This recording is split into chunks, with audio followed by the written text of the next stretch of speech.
Good morning, everybody, and welcome to Glen Russell. Today is one of those, it's been one of those days. So, suffice to say, a couple of things that I'm just going to go through.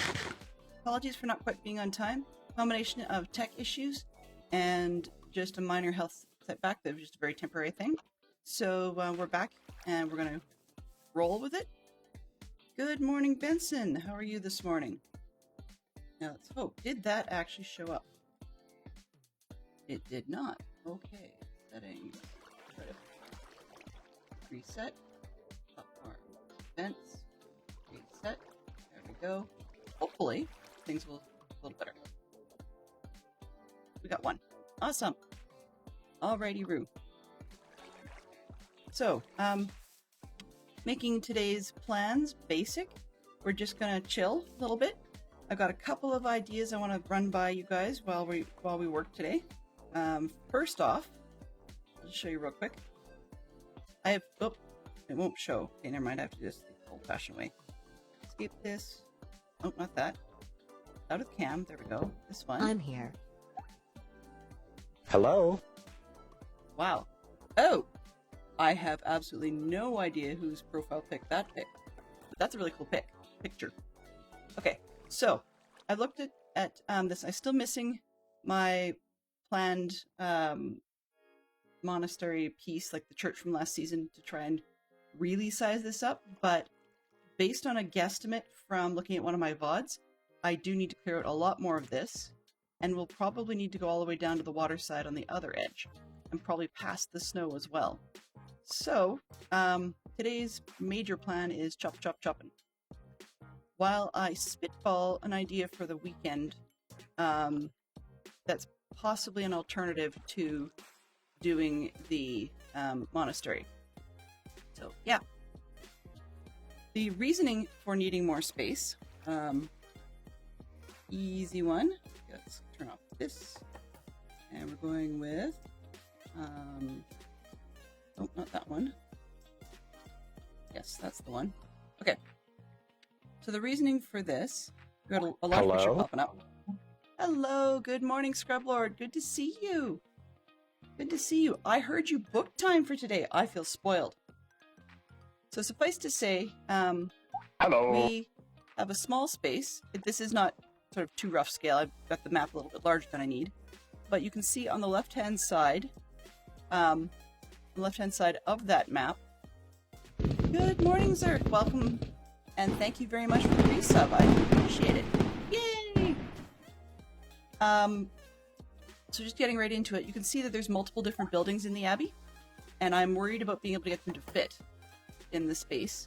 So I'm going to actually do a bit more chop down and possibly some terraforming to take some of these hills down. Because I need a lot of this flat plateau to do the Abbey. Technically, it's supposed to be a good bit south, but we just do not have the space. So, you know, it's Minecraft. We'll just move things. Right? So that's what our major plan is today. But also, I'm just going to turn this reference off. Where's it here? References. Yeah, turn that off. Get it out of the way. Also, the other major... Well, a couple of different pieces. And I just promptly forgot.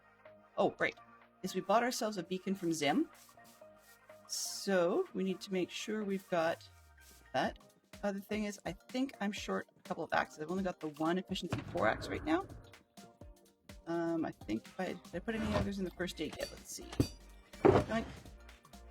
No.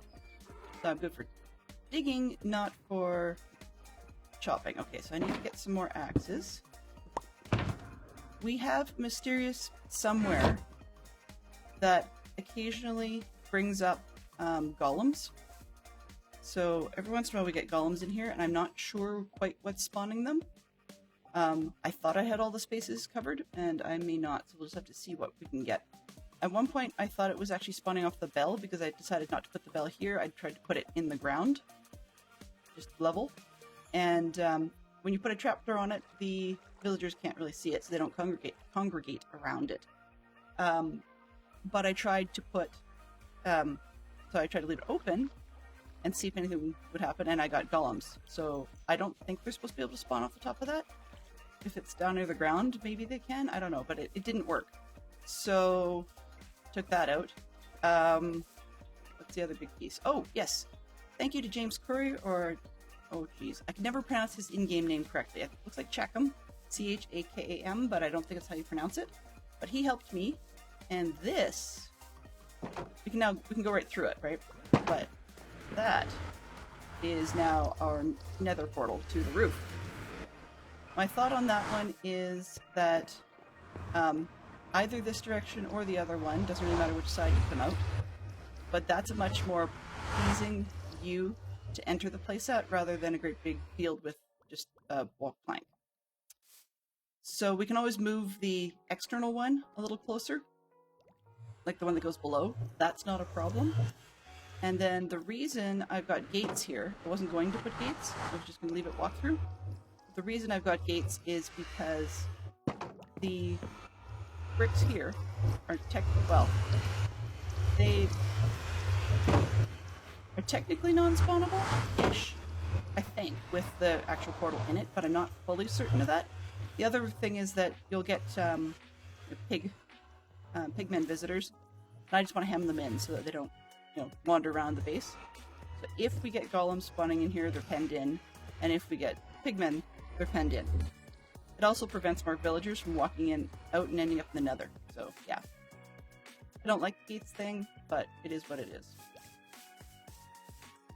I thought about putting pressure plates in there just for our ease.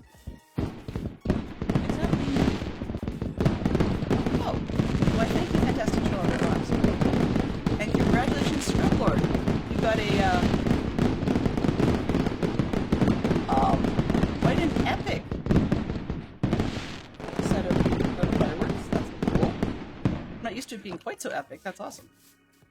Alrighty. So just at the end of yesterday's early stream, we had... wow. At the end of yesterday's stream, we actually had a good number of... Oh, here's another one. Of opportunities to put this back in. So, I mean, it's kind of ugly, but it does the trick. And if you take a look overhead, it's not really eating up a ton of space. So I'm just going to leave it. I probably could have tucked it in the far corner. It would have made sense and I could move it, but I'll leave it for now. And all it's really doing is resupplying this, which is kind of silly that I just did that because I realized I'm going to have to move it, but that's okay. That's for another stream. Okay, the other piece, the last piece, I'm going to start thinking on. Now, I have dug down, but I really don't feel like digging a hole at the moment. So I will show you once again. I turned off the collision just temporarily, because as we had known, there is, in this hill, a ton of space to get down under the base. Like, as in, this is 1 block thick, and I can remove any of that, and you end up in a big cave. I don't know if maybe I'm the fool that closed that off, or... because it's very, very flat on the close-off inside, so it's probably me. But anyway, so if we go down into the cave... There we go. Yoink. You can see I've got buddies already. And you can also see it must have been me that closed this off, because it would not be that flat. But in any case, and we can easily go right through the wall. That's why there's torches, because that's the actual stairs on the other side. But what I was looking at is that this, I'm trying not to run into anything, this space is crazy open. And I was wondering, just sort of idly this morning, I don't know how well you guys can see this, probably better than me. I was wondering this morning whether or not if I got in here and like went sort of ham on carpeting and or chopping things down, if I could actually use this great big cavern, maybe pull that back a little bit more, for an underground general mob farm. That's sort of a run that idea through sort of thing, because with the space on the main map, there really isn't a good place for an above ground one. I usually like to put them either over water or somewhere that makes sense, but because I'm sort of basing it in a quasi real world, you would not see, massive floating mob farm. It's just not a thing. Now, while I recognize I could probably put it over to the east here, I'm going to have a lot of stuff going on nearby, so once again, visually it just doesn't really work. So there's a possibility of that. Let's get out of the map. There we go. But I figured, if I could make use of this ridiculous big cavern in some way, that would be kind of helpful because it's convenient, it's local.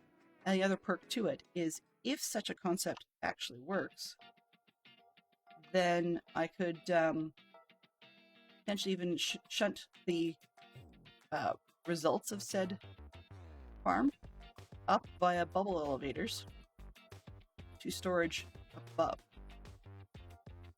Or at least easy access up above, so I wouldn't have to come down to the bottom to pick stuff up. Now, I mean, that's one of those pie-in-the-sky really big ideas, because there's a bigger hole. Just see, if I need to take out the floor for extra height, I definitely can. Because, as you can see, I have a ton of space, right? The other thing is if I make a really small mob farm, then there's definitely room for expansion. But in a space like this, this is part of why I don't end up with spawners near my base all that easily. Okay, but these are just big open caverns, and I scared myself pretty silly trying to explore these. It's just, Dylan scares herself. It's what she does. Let's see if I can go back at the hole. Oops, is that the... No, that's not the hole. Creepers. I know I can go through things, but I really don't want to. That's kind of cheaty. But in any case, yeah, so I had this extra big space. Now that I've flown around it. And as you can see, these sources are not something I've added, but also it loves to spawn anything and everything, right? So we've got zombies and spiders, yay. Hippy skippy, sarcasm intended. And then, through here, why not? That's not, oh, hello buddy. So there's those, which would scare me. This is kind of disturbing, because those would freak me out pretty good. An armor-wearing skeleton on a spider? But yeah. If anybody needs dripstone, I got some. If anybody wants to, tear it down, they're welcome to it. But in any case, I've got this big hole. Now, as you can see, part of the reason I keep tripping over it is this is indeed part of my closing it off handiwork, and I completely forgot I had done that. Because I initially wanted to just make the big space flat, right up here. We didn't have enough big space. And we had this big cavern thing, and I wanted to close it off, but there's two of them. So yeah, closed off one and not the other, and I completely and utterly forgot that I had done that. So yeah, we have loads of space. And this is where I came in, I think. Up here. Go through the wall. Whoop. See, that's how thin it is. So that's where I broke through again yesterday. I had this guy on my tail, or version of him. So yeah, that was where we were. But that's one of my alternate ideas, is to go in, at minimum, brave the heck out of it, but possibly go in, now that I've got shulkers and stuff, to consider tearing that out on the weekend. But, I mean, if it's worthwhile. Like, if I can't start mob-proofing it, then, and actually do something with the space, then I don't really know if I want to get involved in that mess. We'll just have to see. Hello! If you want to, you are more than welcome to, CJ. Any of the supplies in there are free game. If you go down even further, which I was not intending to, there is Skulk and Shriekers at the bottom, and Sensors in the whole 9 yards. We don't actually have a city, though.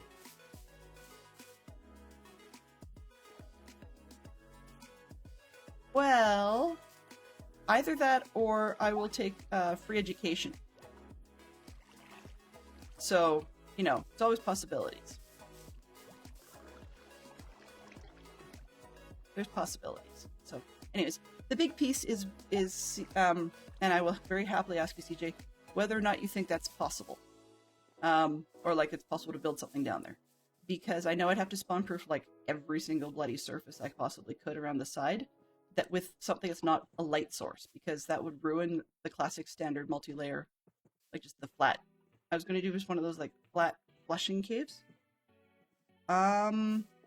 If there are, I have not explored them.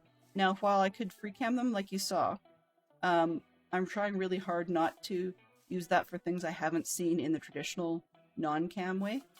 Where's do I have? I'm gonna look for emeralds just to see if this. No.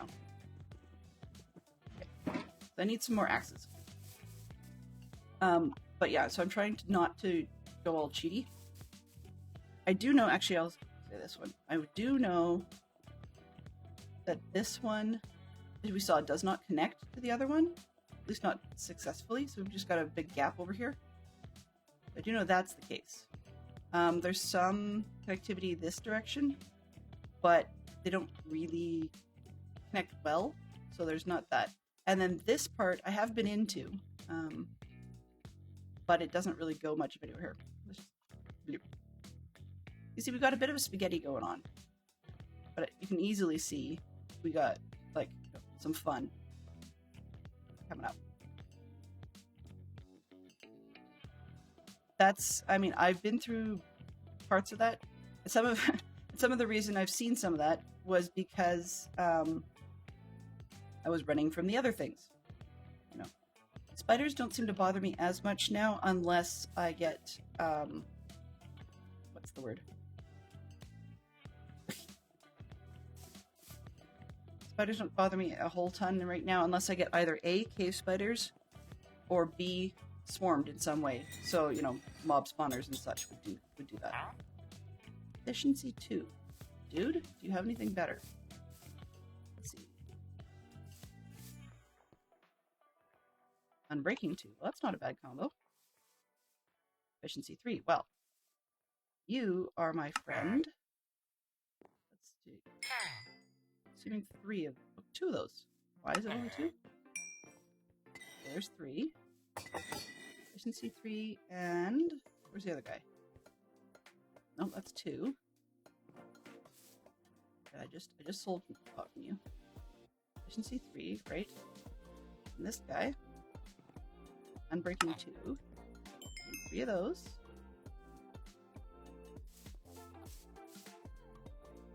We do. Efficiency 3, unbreaking 2. 1. 2.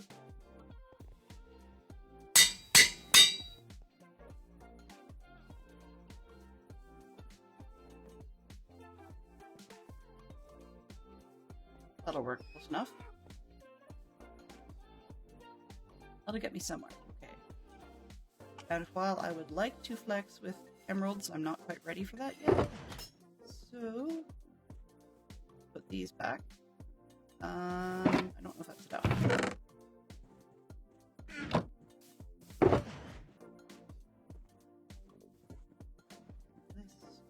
This one, that one. It probably is plenty, but do I have any? Okay, loose ones kicking around. We're good. All right. I don't think I need any more there. Let's put this one away.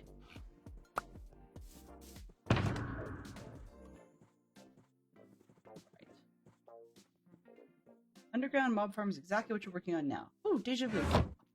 The other thing I could always do in between is I don't have a ton of sheep, but I've got some. So we'll just keep shearing the heck out of these ones and turning it all into carpet. And that will be a good place to start. And I mean, spots where I'm definitely far enough away from the farm so that because I have light overlays and stuff I can look at, then I don't mind just cheating out with and throwing a torch down and moving. But I don't want to mess with the actual farm itself. So, yeah. Something nice and classic.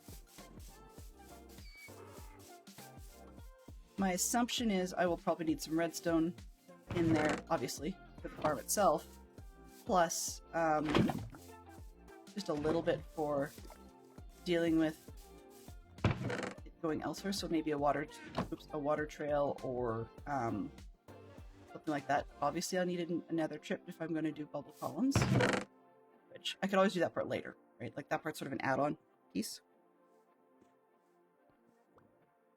Okay. So let's get across the way. Yeah, I've got food. We're good. I don't think I need.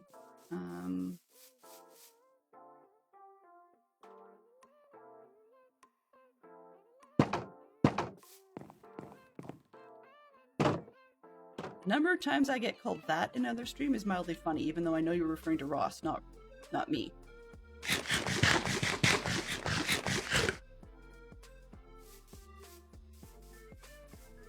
Here's the thing. Most people, very smartly, charge diamonds. At the moment, I am diamond absent because I only had 5 and I spent them to Hobo Zim for a beacon. So, yeah.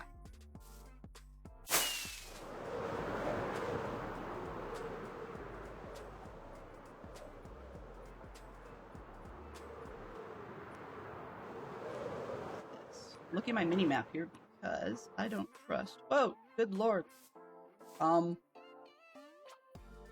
Okay, so apparently this one's riddled with stuff, and that was not my fault. You see that? Wow.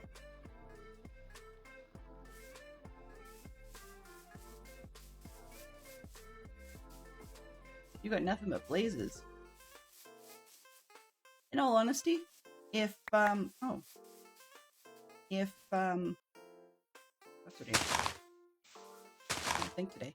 If PP Zerk hadn't actually, and the Zerks arranged for ender chests, I wouldn't have any of them, which would mean that I'd have to be going to find a blaze, and yeah. Oh, jeez. Okay. That's the one thing Dylan does not have right now. And probably should. Darn it.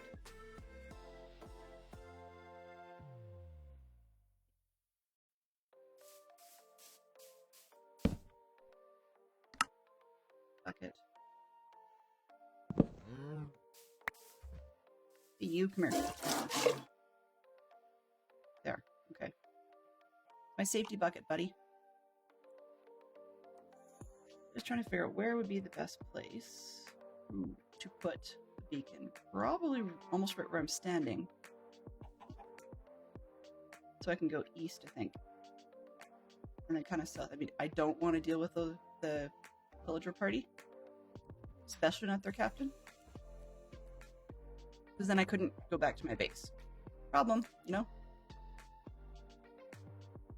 Oh, although I'd rather work south.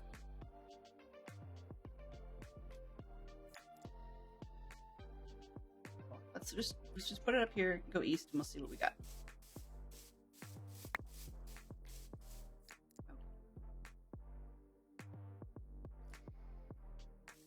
Remember, I think it's 13. I've only got 1.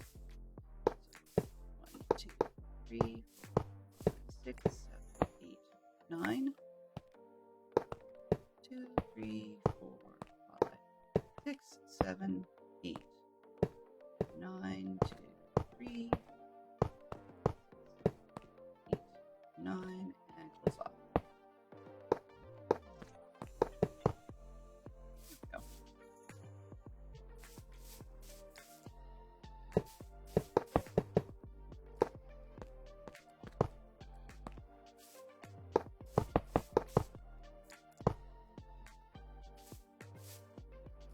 Jeez.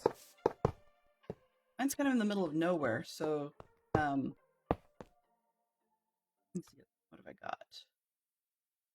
Oh, I can't get it to do that for me. I thought I could trick it to showing me the nether, but apparently not.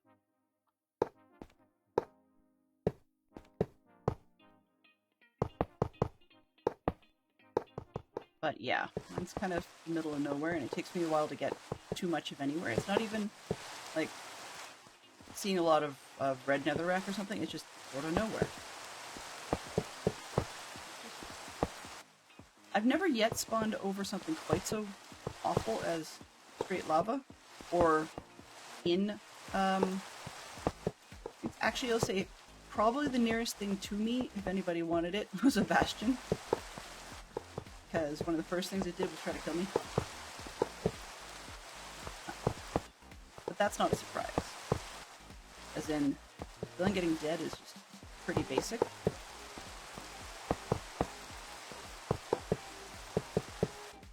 I'll admit, actually, one of the things I wanted to, by extension, I'll probably do it in text at some point here, but I should actually probably drop a thank you to to dub dynamite because on.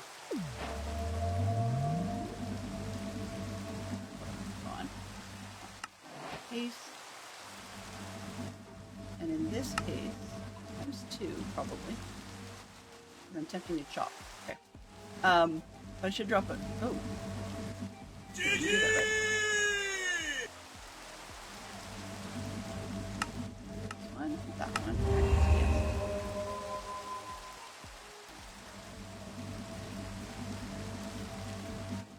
Thank you for the GG sticker. I appreciate it, CJ. Thank you. I do. Yes, I do.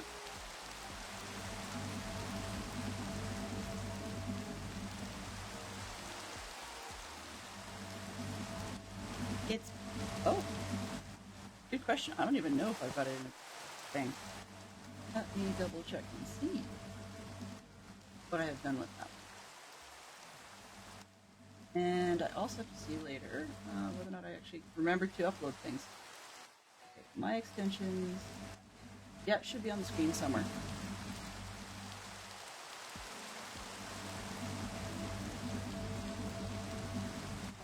Bring home... Oh, bring home the beacon.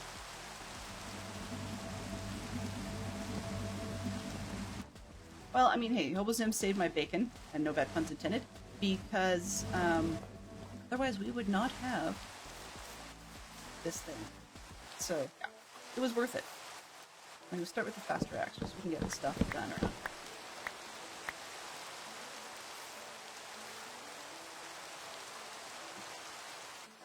North-south pattern all the way to the edge would probably be my best bet. I'm also hoping we don't have rubber banding. No problem. All my best to you in the hubs. Enjoy.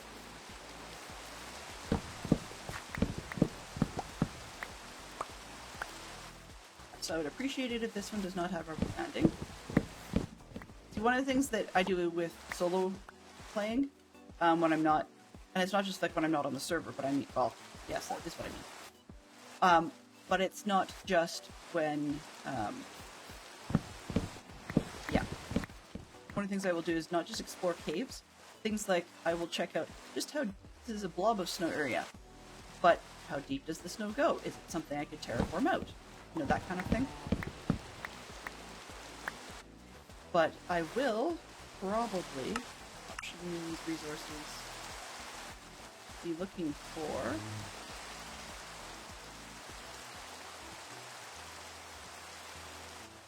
I don't have it. Okay.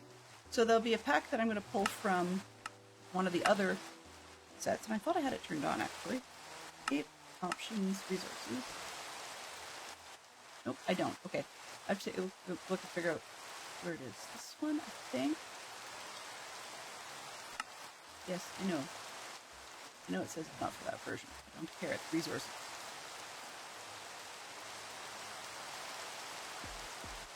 And this is above it. There we go. Do. Done. Back.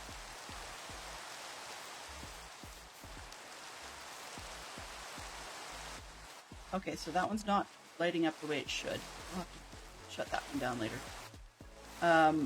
Because we had it in an earlier version of the pack that I'm using for quality of life stuff for DadCaff. But yeah, I should be seeing something around here because I don't believe this blob is actually safe snow the entire way through.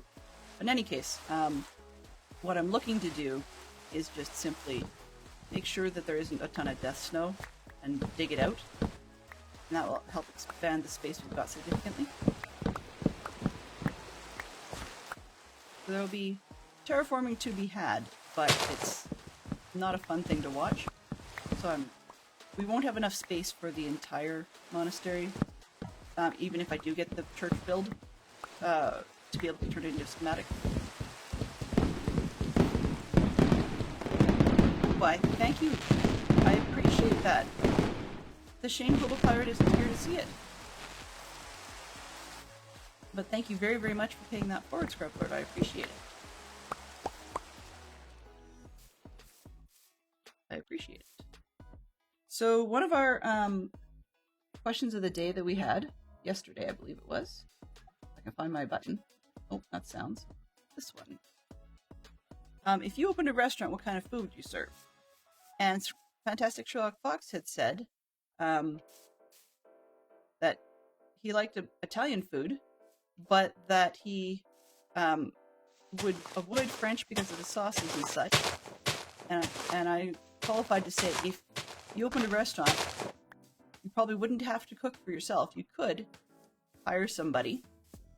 And he said, and then we sort of amended it as such as, I would happily open a restaurant and eat anything that Scrublord wanted to cook. Because the food that Scrublord's been posting in DadCaff's food channel on his Discord is amazing. And then some. Makes me hungry. Like every time. Even the stuff that's just like generic comfort food. Scrublord's stuff is making me super hungry like every time I see it. You're welcome. Even just like the little tips and tricks kind of stuff that you post about foods in the channel is also very helpful. And it actually, on a few occasions, has helped me think outside the box a little bit. Now, I mean, I've had to convert to camp foods, but it has helped me think outside the box a little bit, which is really good. Because we've got some bizarre allergies in our group. So, yeah. We don't have to worry about it as much as we used to, but we used to have someone who had both a both a gluten sensitivity and an actual outright wheat allergy.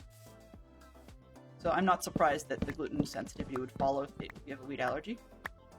At the same time, we had someone who was not just shellfish sensitive, but like anything made with fish oils is a problem.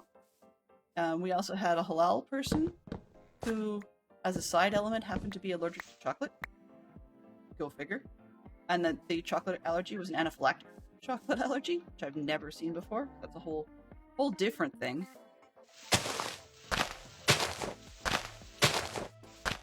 So it was just neat because rather than being stuck in the same old, I could go, this looked really yummy. I wonder if we could do that out in the bush. And a lot of my reluctance for some meals, just even at home, is that some people who are making amazing things, I go, oh hey, I could probably do that, and then I realize, yeah, but I have to make it on a stove with fire that is not easily controllable. So, yeah, it makes life interesting. Okay, are we making progress? No, not particularly. Let's see. I've probably gone about as far north as I need to go, so I just need to keep going east. Nope. Pickaxes don't chop trees very well. There we go.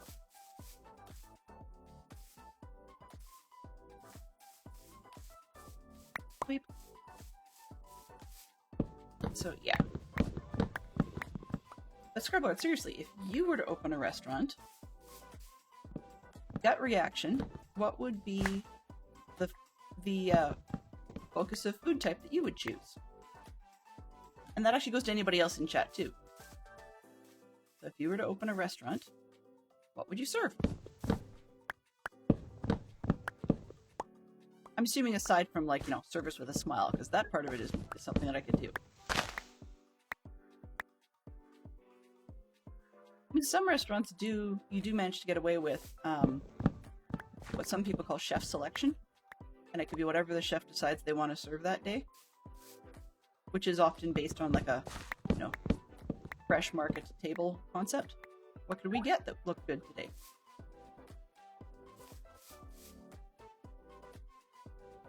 A bit more.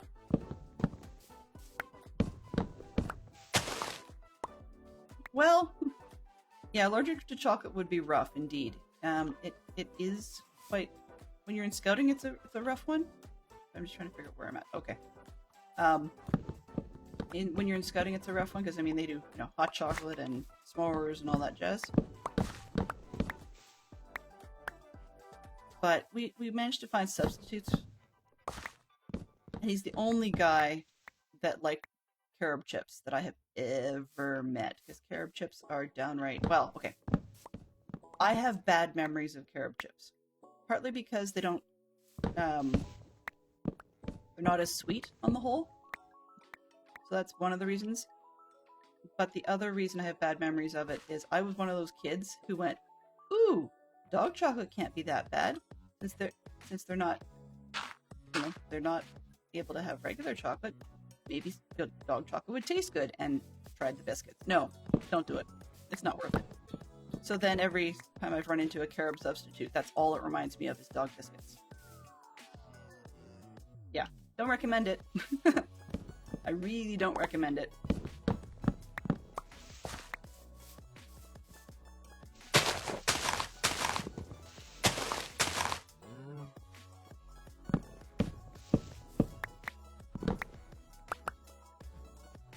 The other thing about chocolate, being, ooh, did I go too north? Yes, I did. Oh, well.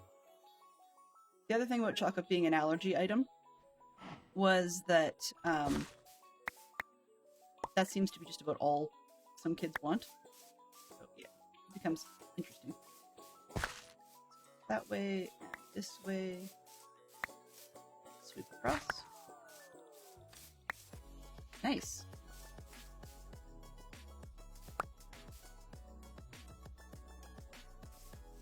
Lots of specials. Yeah, exactly.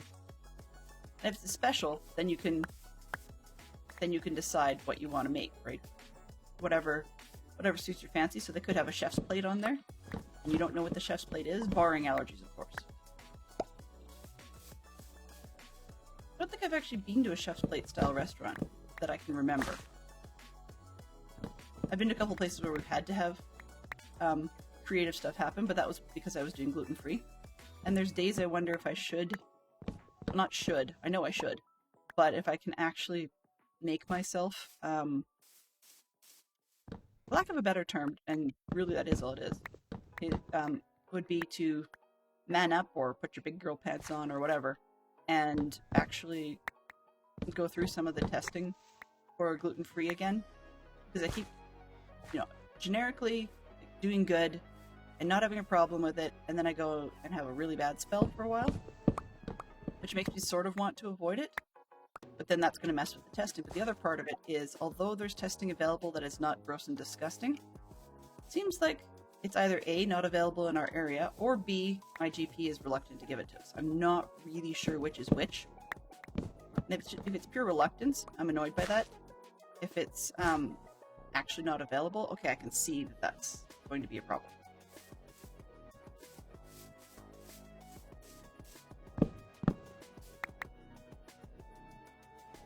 We did, yeah. We definitely had some pretty... And the one in it's our Fairmont Chateau Lake Louise. Very, very nice place. Actually, we had some interesting hands-on conversation with multiple different chefs at Lake Louise. But it threw me at the time because even though my parents had a decent income, we, growing up, lived in a neighborhood in our city where people generally don't want to be from, because a lot of it was in the neighborhood was like by the time I was there, it's income supported housing. So we didn't need income supported housing, but that's the kind of neighbors you had. And sometimes so you got people from what do you call it, employments that tend to encourage a rougher attitude and a rougher lifestyle, those sorts of things. And so those types of individuals as our neighbors were great people, but yeah, it's not where you wanted to be from, kind of thing, right? And some friends wouldn't come and visit us at our house, particularly in the later years, partly because it was farther away from their house, but also because we lived in this neighborhood. They were more upscale and we weren't. And the resulting effect of that, though, is our parents said, you know, we could move to a bigger house. We could be, like, we could do the things, but then we wouldn't be able to have the money for experiential stuff. Like, we did vacations to Hawaii and road trips and stuff. But when we stayed in hotels and such, it's like, you know, your motel whatever, and it's not even always a named one. I mean, I have fond memories of, like, the Howard Johnsons we called Hojos. So, you know, all that sort of stuff. And what that means is, in this context, when we went to this fancier restaurant and I was doing the gluten-free thing, I was looking at the menu and stuff, sort of going, okay, what is it here that I could actually eat? And by the way, gluten-free is not a fad, it's just that the doc at that point had said it's likely, so, you know, you might be good to stay off it. And then I did for quite a long time, and it made me feel better. But then we got pregnant, and it was sort of decided that it was a good idea to try and stay on that diet just in case for the kids. But point being, where I'm going with this story is to say that when we went to the fancier restaurant, I was quite thrown. It was not the type of environment I'm used to. Now, it's one thing if like, I mean, Fantastic Chocolate Fox has been there for multiple different reasons. This time they likes restaurants like that are a little bit classier like that, but also because they didn't go out very often, but also that he'd done some with business dinners and so on. So here I am looking at the menu trying to figure out what I could eat, and he's like, "You don't get it." Said, pardon me? And the longer story short was, they were there to serve me, and it was just not a world where I had been used to that. I been used to dealing with restaurants where you just picked what was on the menu that you could have, and that's what you had, and you sort of had to dodge it if you had a mistake, right? Whereas, of course, that's not the way reality works, right? Reality is that in a service industry, they're there for you. Now, obviously, they don't like to make changes left, right, and center for people who are picky just because, but for people who have legitimate food issues, you know, as in, you will be sick if you eat this, then they usually don't mind making accommodations. But it just still has always felt weird to me that you know, I was having, still feels weird when I'm having somebody else make a change for me, even if it's for a dietary need of some sort, like you know, as I say, an allergy or something like that, or an intolerance that my system just can't handle. The other part of it is doing gluten-free is one of those ones that people don't quite understand.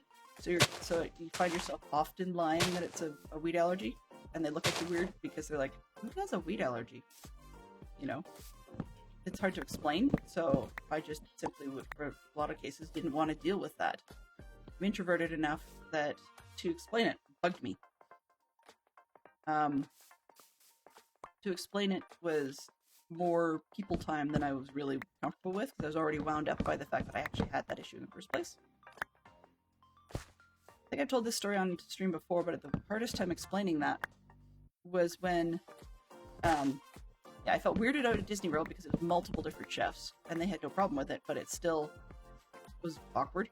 But then I think the weirdest time I had explaining it was actually Fantastic Chocolate Fox's cousin's wedding. He knows that because I tell the story far too often. But they're Italian, and so they brought over a whole bunch of family from Italy to have a good wedding. So they actually had it at sort of like one of the Italian-Canadian club kind of places. And that was great, and, you know, very pasta-heavy meal. Well, that understandably was not going to work for me, so we ended up, they ended up accommodating last minute, even though they were supposed to have been warned in advance, I was told. But anyway, they had so what I got was, like, I swear, the world's biggest bowl of, like, family serving bowl of risotto all to myself. Bit of a strange meal, I'll say, but yeah, I don't think I've ever eaten so much risotto in one sitting. I don't know whether or not that's actually contributed to me not voluntarily asking for risotto since, or just the knowledge of, yeah, I know how it's made, it takes a lot of effort, therefore I'm not going to put you through that. You know, like I am that person too.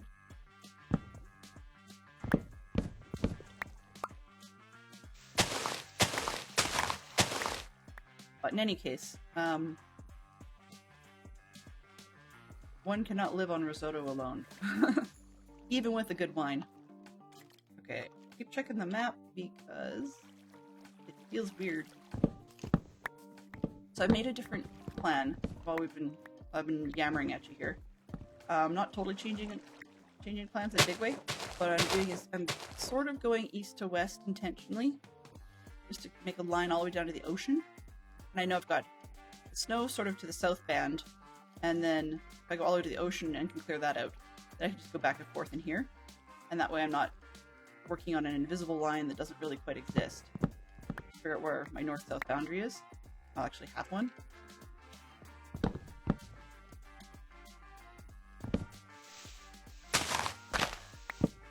I'm not really intending to collect the leaves, but if it happens, it happens. I'll use them for stack up.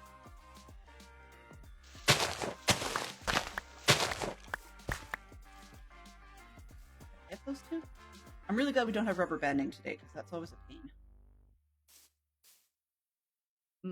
As is getting back up here. Instead. We're also outside the beacon range.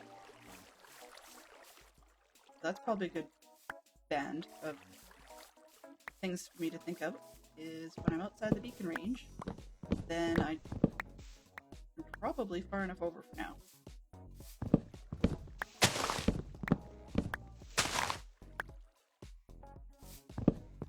I'm gonna get enough of this chop to at least despawn.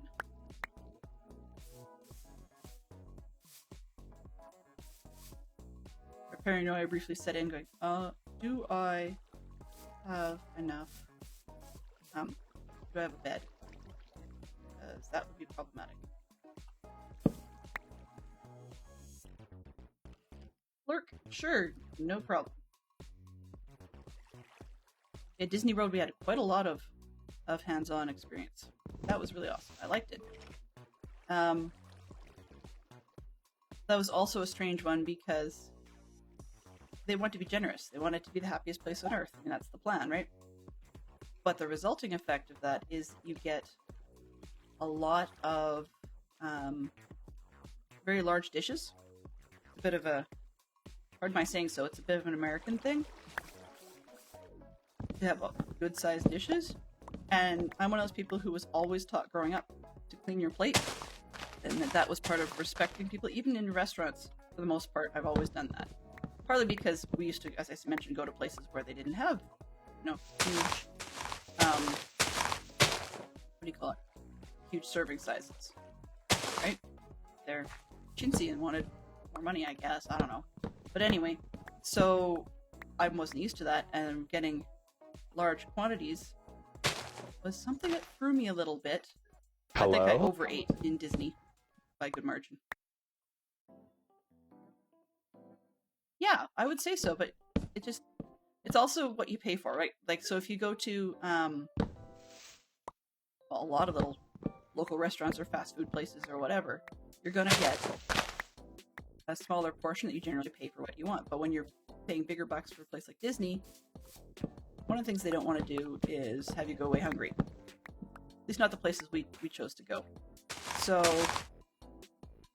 there's a lot. Yeah.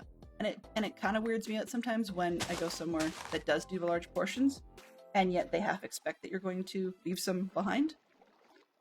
And, did they not do a big enough portion if you actually clean it up? Which kind of weirds me out because, of course, once again, people all talk about like food waste and yada yada, all that stuff. But actually, I've always been a clean your plate person. Like, rather notably, if anything, my dishware will probably have little cutlery scrape marks on it because I've cleaned my plate more so than some others. And it's more habit than anything else, I suppose. So yeah, it's just one of those things. So anyways, where I was going with that was to say that it was awkward sometimes because they wanted to do a good job, and also they're cooking separate when you're doing gluten-free. So you need to cook enough to make it worthwhile, I guess you could say.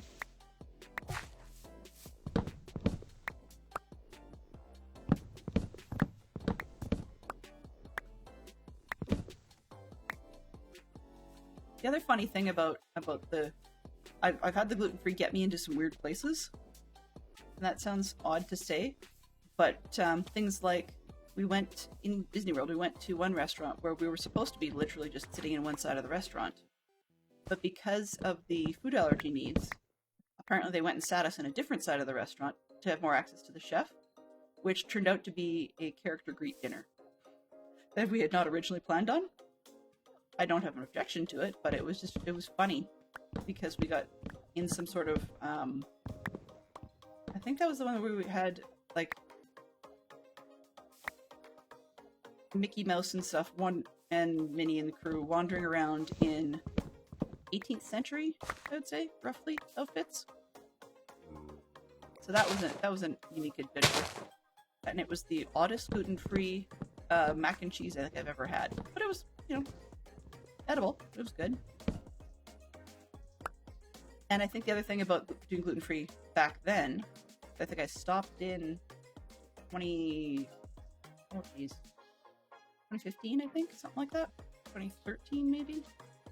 Anyway, the oddest thing about doing GF back then is people had not experimented quite so much with the idea of using cauliflower in lieu of wheat crusts and stuff. So there were some pretty funky experimental uses of cauliflower going on. It's not that it was bad, it's just people hadn't necessarily done it enough to work out the kinks.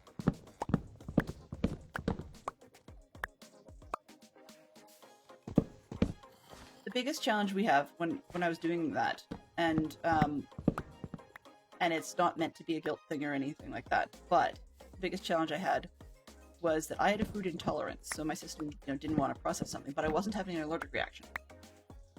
So I thought, okay, I'll just put up with it. Because conversely, in aggregate, Fantastic Sherlock Fox is, hope you're okay with this, buddy, but he's allergic to corn. Which makes life interesting because you've got corn in all kinds of crazy places, from the sugars to the starches to the flour alternatives. It's in so many different things, and of course, not always written as corn, particularly when you're dealing with the sugars. They often write it as glucose or whatever it is. Dextrose, I think, is another one. But it's sweeteners have it. I can't remember at the moment which one is for me, so I know I should look it up. But Fantastic Sherlock Fox lately does most of the shopping, so I got a reprieve. But in any case, so when you're doing gluten-free, a lot of those alternatives, they swap to corn. Well, that's no good, because it's good for me and bad for him.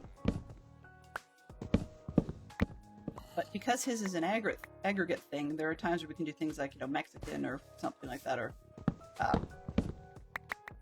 like stuff that has cornstarch as a thickener, and he's okay, provided that we don't actually eat it for multiple days in a row. But you can imagine that I get access to an awful lot of... Oh. Okay, this is getting dumb. Where are all these fools coming from? Obviously I'm on a route. But I'm gonna bet you somewhere near here. There we go. Where are we? Yeah.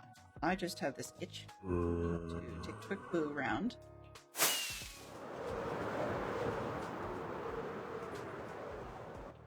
Uh-oh. That's not good.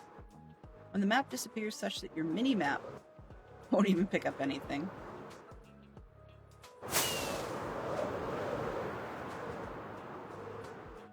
Ocean? Good grief. Yep, ocean. Okay. I want to be on that. I was wondering if there was a pillager outpost around here. Apparently not. Okay, where am I now? Too far south. I'm south of those guys, though, which is fine. Ooh. Anyway,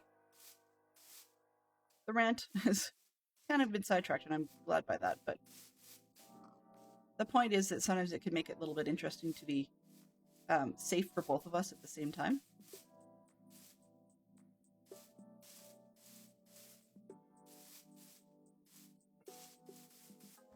Back.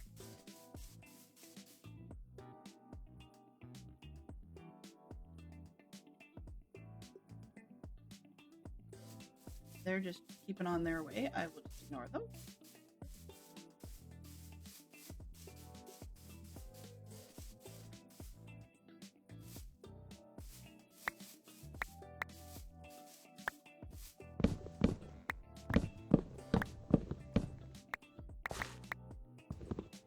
But yeah, I will say every time we run into a bunch of people that are doing alternative diets, I guess we could say, at least compared to what I grew up with, kind of deal, then it always feels a little odd at first, but we recognize that things are always changing. So a lot of people have actually had improvements in not just in the manufacturing for pre-processed foods, but also in people's skill with inventing new recipes. Because we all go in cycles and stuff, and people are always learning, but they're learning how to do better with regards to attempting to replicate things that were comfort foods for the previous generation in ways that are safer for the current generation, with regards to like food allergies and so on. Okay, I'm going to move this up there. When I run out of space, I have to dig out the shulker box.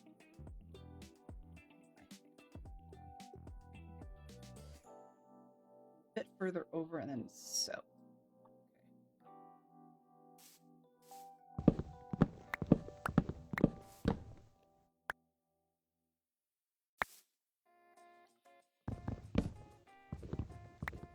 So when looking at pre-processed foods, you can now actually, strangely enough, grab things like snickerdoodles are available in a gluten-free format, which is not one of those things that I would have thought of before. I would just think, oh yeah, well, you just don't eat snickerdoodles, right? We have to give up X or Y product.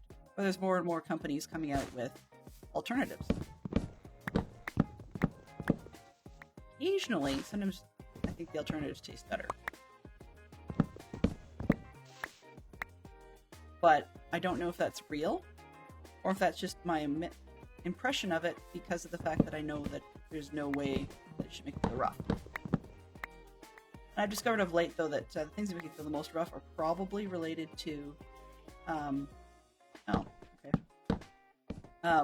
probably related to a combination of lactose intolerance with a potential gluten sensitivity. But if you say that to a lot of the GPs, they'll be like, yeah, you've got IBS, and that's just the way it goes. So, yeah, anyway. If I was to run a restaurant, I think it would probably be a world foods restaurant. So what I mean by that is, frankly put, I really don't think North America has a whole lot of... we have regional dishes, but I don't think we have a whole lot in the way of foods that one could consider country-specific. So, like, we don't have at least not up here, we don't actually have a Canadian cuisine. Or if somebody was trying to define American cuisine, it's sort of, what is that? Right? I don't really think we have a definition. I mean, American could say, barbecue, possibly. Or major emphasis on steak, like beef steaks or something. I could see that. But Californian cuisine is so different than, like, Texas. Or Phoenix, or even, say, Minnesota, right? Apparently there's an American twist on poutine, even though I honestly think that's Canadian, and I've just butchered the pronunciation. But we don't really have enough of anything to make a cuisine, so I actually think it would be kind of cool to have maybe, there's 7 continents, but potentially have, if you're only open, say, 5 days a week, roughly, then maybe look at, okay, we'll skip Antarctica because they really clearly don't have their own cuisine. It's all the humans are, like, from everywhere else. We don't have, native Antarcticans. Sorry, but the Inuit in Canada probably would be the closest thing you get to an Arctic person. And they never went in the Antarctic.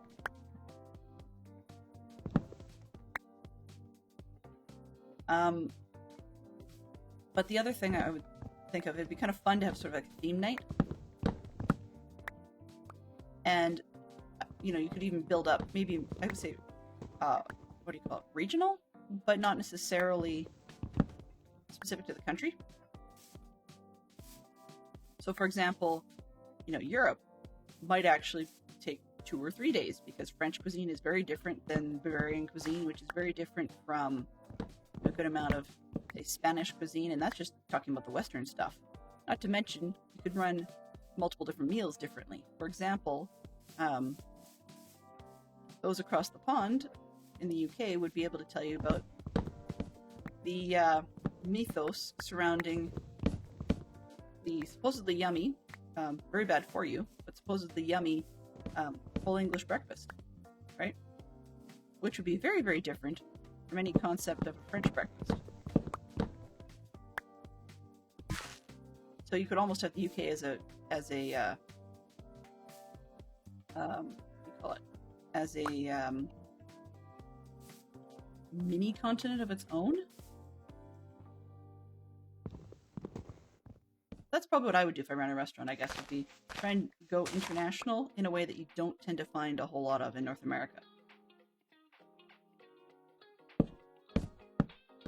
I think the idea behind that for me would be that you could see a market easily for a lot of restaurants that do various different versions of North American. Some people like to go adventurous, but some people like to stay comfortable. But because I say there's enough market for the existing North American, then it'd be kind of nice to do something different.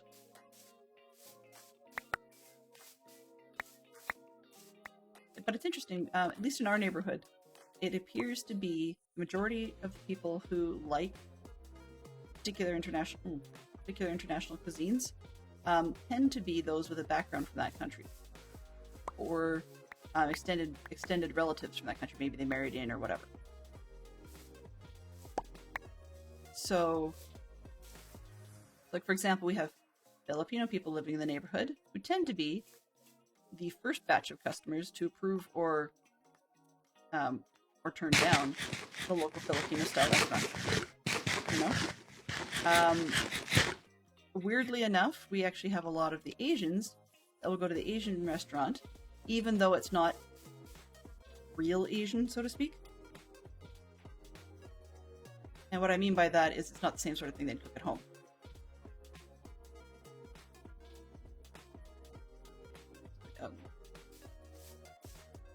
Around the outside from the inner side of the snow patch.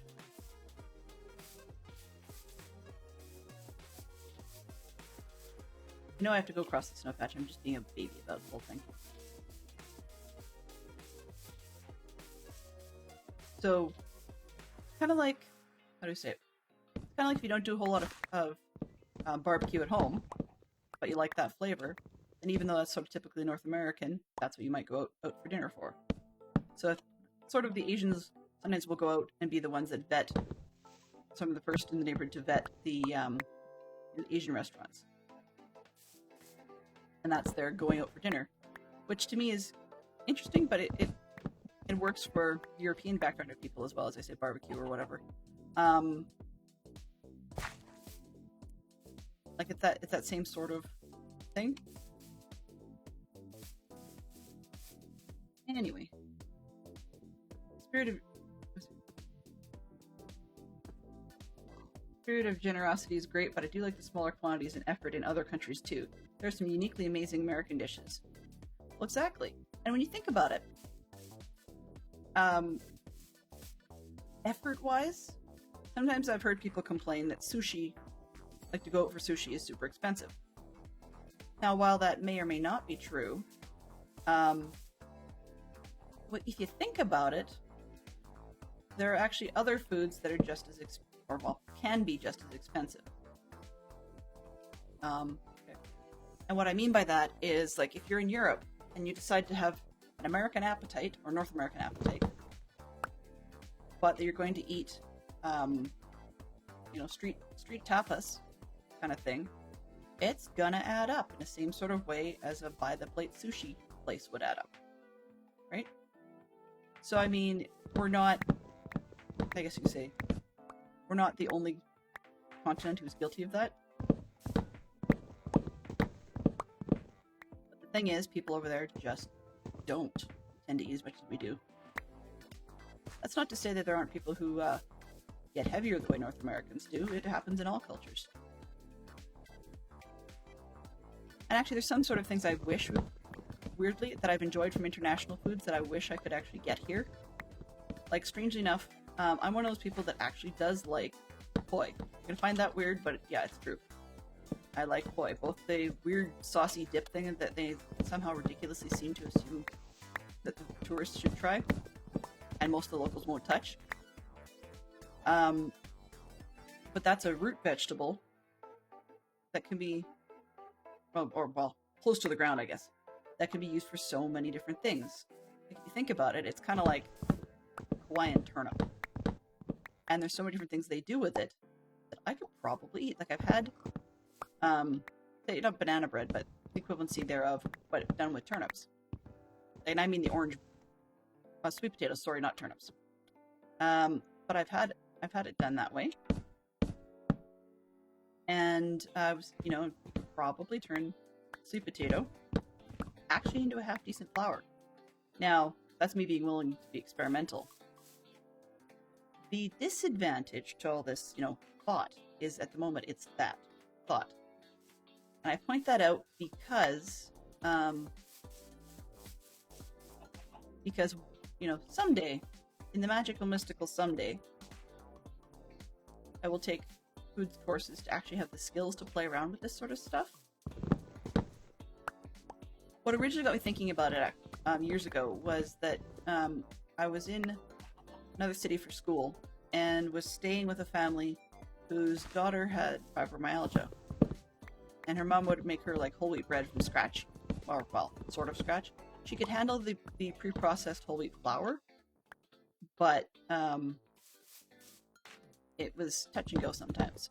And the result of that was that her mother had bought one of those food mills, like food grinder things, but that in that case it could handle dry rice. So her mom would actually make rice from scratch just because she didn't trust that there wouldn't be, you know, cornstarch fillers or something like that in there if she bought commercial. And those are the ones her daughter reacted to least. So,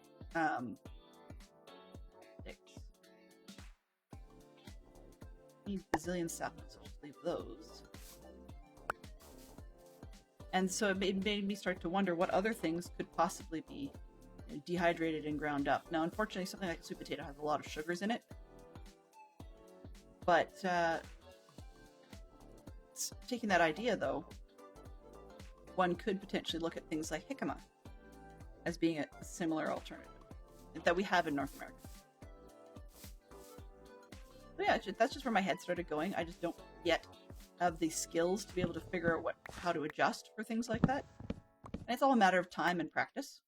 You know, and sometimes the luck of having someone who's able to show you. So there's a lot of coordination and stuff involved. It's basically a whole other life when you think about it.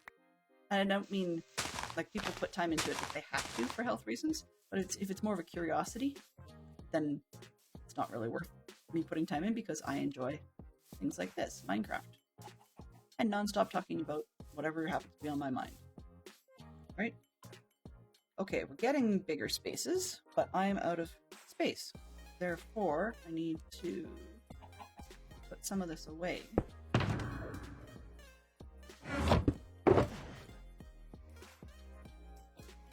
And I'm not out to use just birch, but that's what's mostly over here, so that's what I'm cutting down first.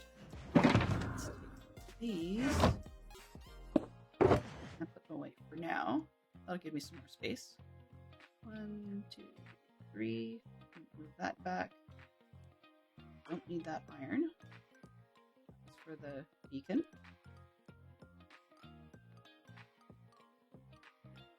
Probably don't need that. Definitely don't need those. Extra food can probably go over there for a little while.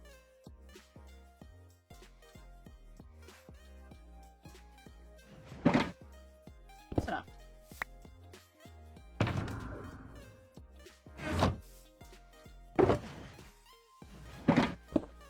Let's just keep that one in the inventory. That'll be easier.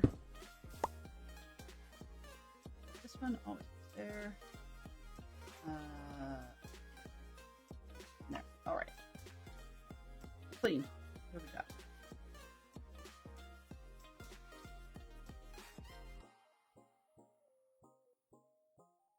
Okay, so we're getting somewhere.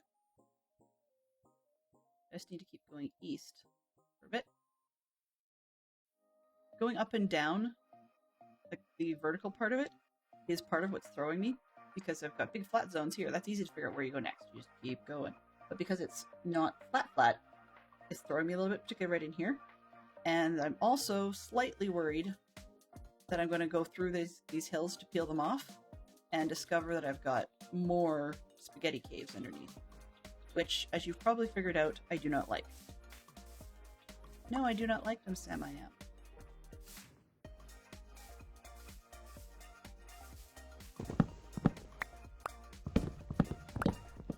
So the restaurant question was one that we'd actually had a little bit yesterday. So I'm just going to throw up a new one and see what comes out of it. What is... Oh.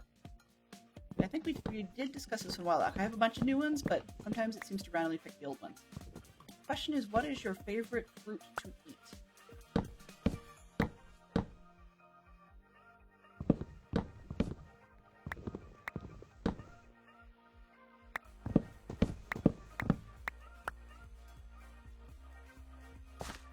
Favorite fruit to eat? Honestly, depends on how you prepare it. So if I'm eating it raw, I'd say mandarin orange. Or yeah, so if it's raw, it's probably actually Fantastic Shark Fox hits it on the head. He knows me well, but for me it's probably cherries as well. I love cherries.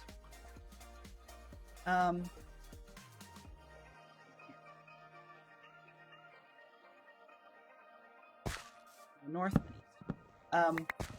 Probably cherries, but it's how it's prepared, right? So if I'm eating them dried, clearly apricots. Apricots are my favorite. Although cranberries come in a close second in that case. If I'm eating them raw, as I said, probably mandarin oranges, although sometimes I'll be in a mood where it'll just be apples. But it'll be something like a Macintosh apple or a Pink Lady apple or the odd time a Jonah Gold, but yeah, not always. Red Delicious are okay, I guess, but I've never, to me, even when they're very fresh and crisp, they still taste soft. So I've never really liked them.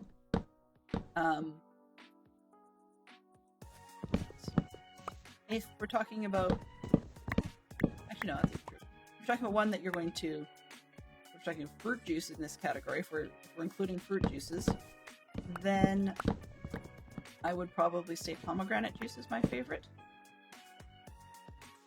followed by apple.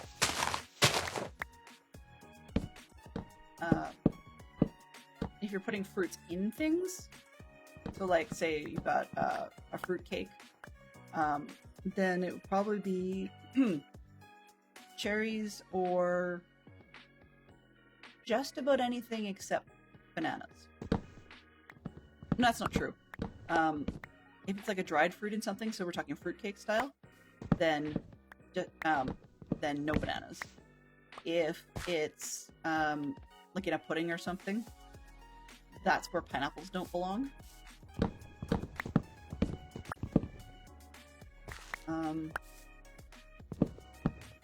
Yeah. There's so many different ways to eat so many different fruits. I mean, fruit is a really huge category, right? We all know that. Fruits are mondo-sized categories, but so are vegetables, right? And truthfully, there's all kinds of arguments as to whether or not bananas are herbs and all that jazz.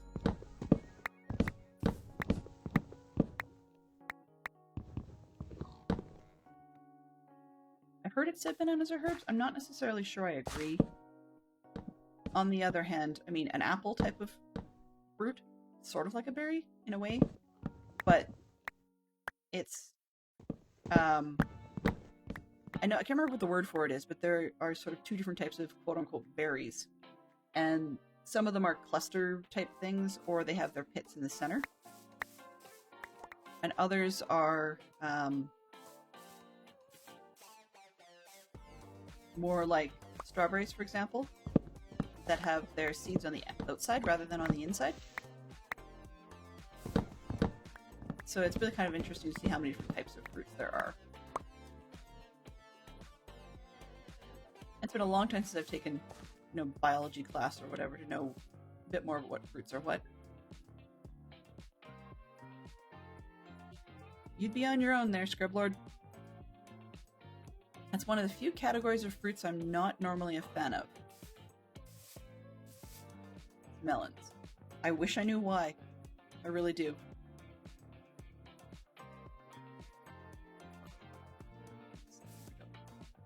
I wish I knew why. And the funny part is, the one you've picked, I think I've just had bad melons. Like I don't mean bad as in like rotten. I mean bad as in some of the watermelons, to me, just taste like nothing. I'm not even qualifying watermelon flavor because, to me, a real watermelon doesn't have a flavor. I mean, there's some that seem to, but it's more of a sweetness as opposed to like flavor per se. And then the fake watermelon flavor is just that. Very, very fake.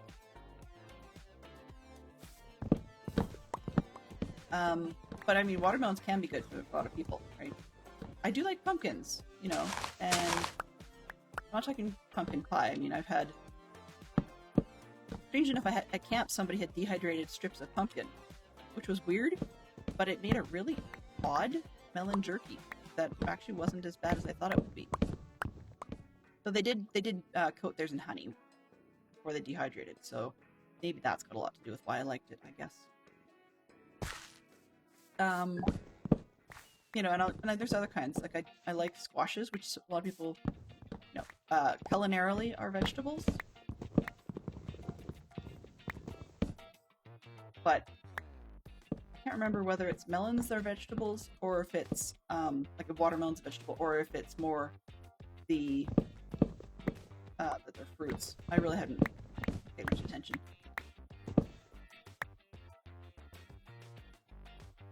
Maybe.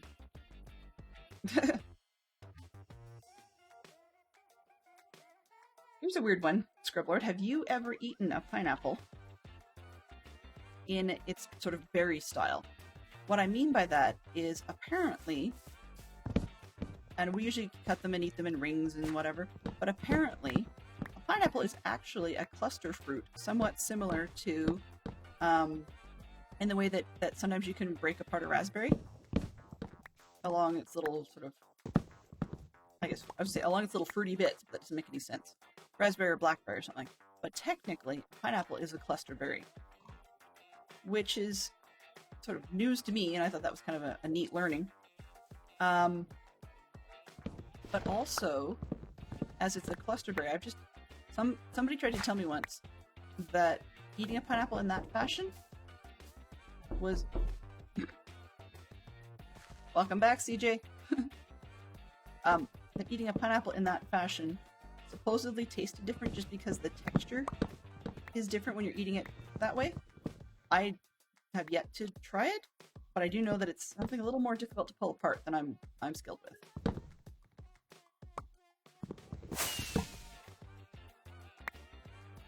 Oh, I hear neighbors.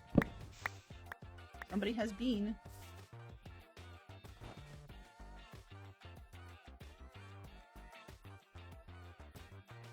Oh, whoops. That's not what I want. I want this and that.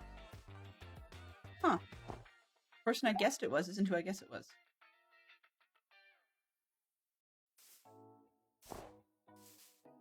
As to Fantastic Sherlock Fox's question to Scrublord about fresh or grilled, weirdly, it depends on the pineapple. Hello, CJ. How you doing? Surprise.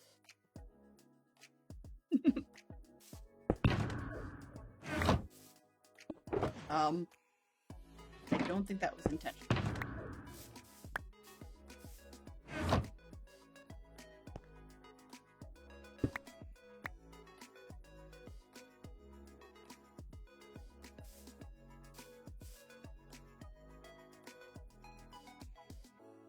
Okay. I should probably move my beacon pretty soon here. Because it's way over there. And I'm down here. Not very helpful. So let me go get started on that. I'm very confused.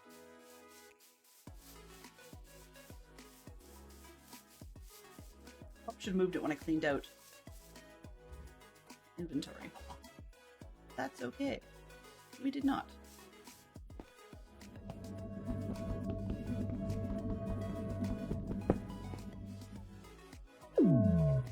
What I was sort of hoping to do, and it hasn't happened yet, is figure out the dimensions of the church I had, use that as a basis for the dimensions of the monastery. I have a feeling this is going to come out under my feet. But I was thinking about the church being a sizer for this, so that we could get an idea of how big this place needed to be. But it looks like I'm going to have to spend some time VOD scraping, because I've not been able to get in contact yet with Superfishy to see what he's got going in terms of being able to get hold of the actual building to make a schematic out of it. Thank you very much, CJ. Now I know why he goes lurk, right? Isn't that how it works? I'm headed south. Take a look. Yeah.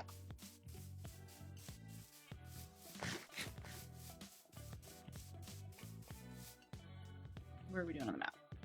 Doo-doo-doo. Yep. Right across the top of the hole. That'll work perfectly. You got... Oh.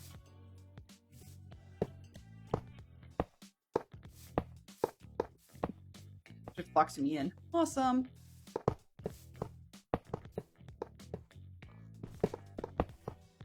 Count.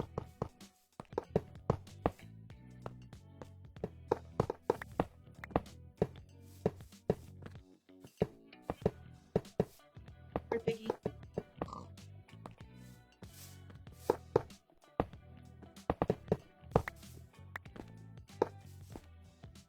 You're just like, hurry it up! Got a beacon for a reason.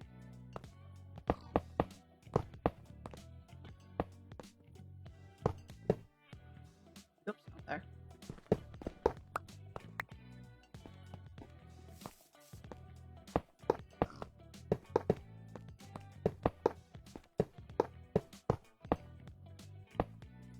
Thank you very much, that was helpful.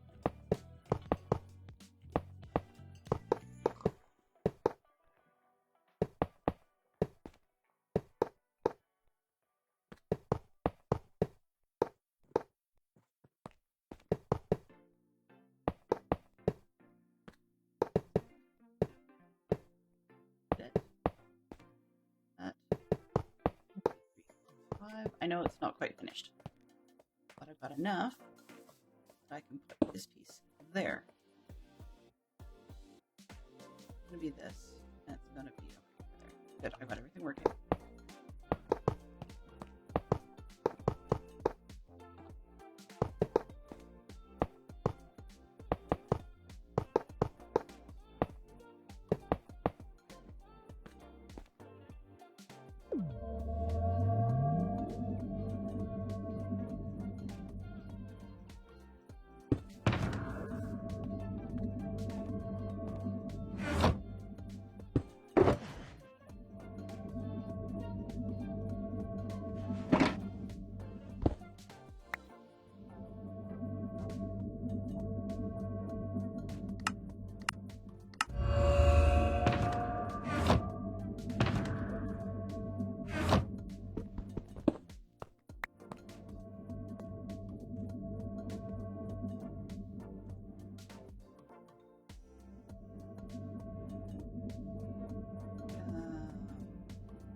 enough to make a blob on the map? Yes. Okay. That'll make a difference. Where do I want to go? This will work just fine.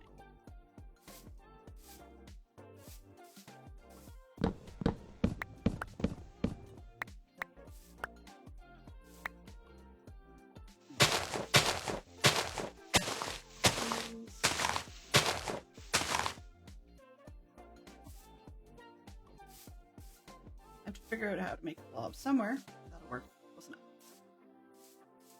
The line.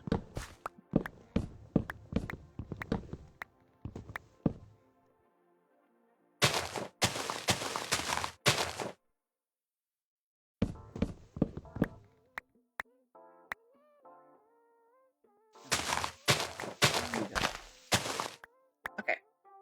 I can do this more efficiently. Think about it. Ending? Yeah. So touch. Sure.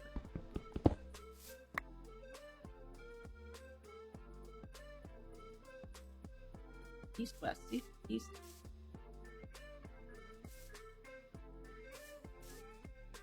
Making a hole? Sort of. I'm making a hole where the sun comes in.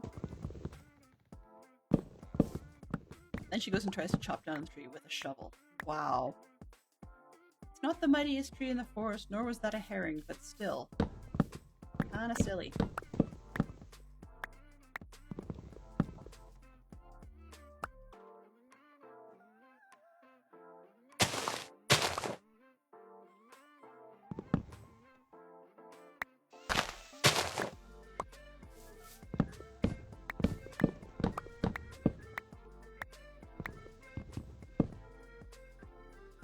Not trying to run away from the great CJ. He was helpful, and then I just need to make a south line again so we can figure out what to cut. And that should be more than enough once I get down to the rock zone. Should, in theory. Not get turned around again. I'm going to have to remember that's detached. Okay, that should be good. Because if these are not detached, they will not despawn, in which case I get all kinds of creatures and creepers and etc. etc. Deciding that they will take refuge underneath. Last thing any monk needs is to get their butt blown up by an awful mob.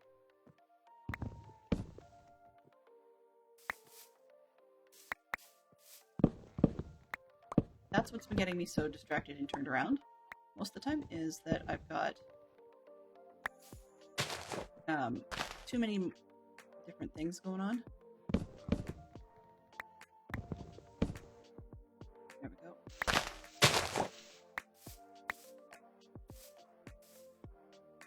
That enough? No, it's not. Ugh. Some of these things are connected all together. Some of these things I wish wouldn't happen. Great. Thank you. So that chunk should disappear. Should show on the map. Getting anywhere?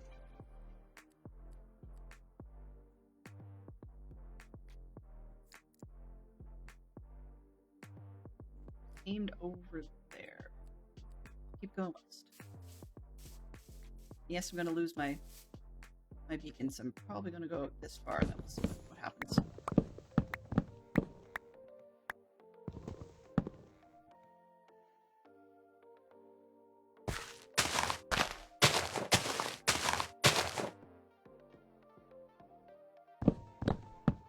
The other thing, was one of those should do, could do, would do things. Oops.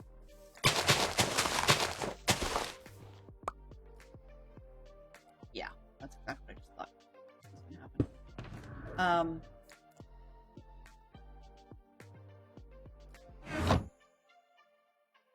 So, okay. So I'm working on the east-west line. just so that we can see on the map, and then clear out everything from there northwards. How's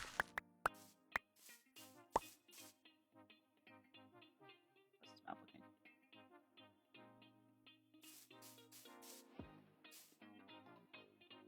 I'm gonna lose the beacon again, but that's just the way it goes.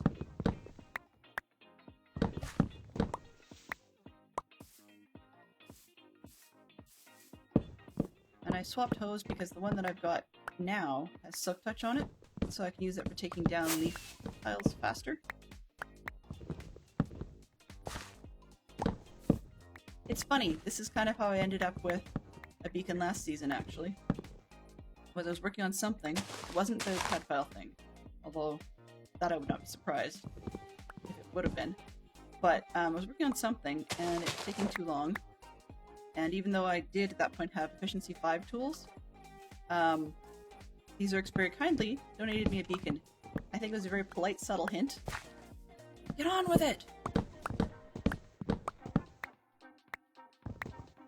I mean, they claim that wasn't the case, but the timing was a little sus. And I appreciate it very, very much. It definitely did help make the things that followed after that a lot faster. Okay. And then I'm just going to take out a couple on this left side to make it clear, and back up the beacon.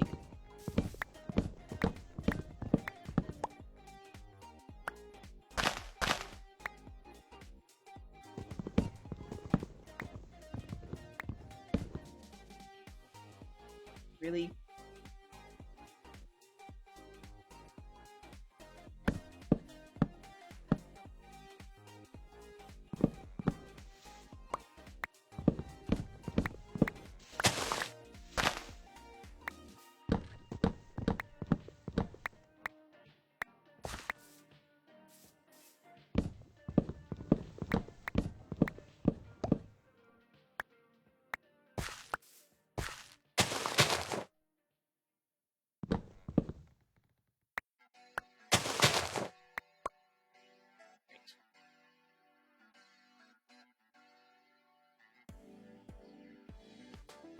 Let's see if I can find my hole again. Westwards. Westward ho!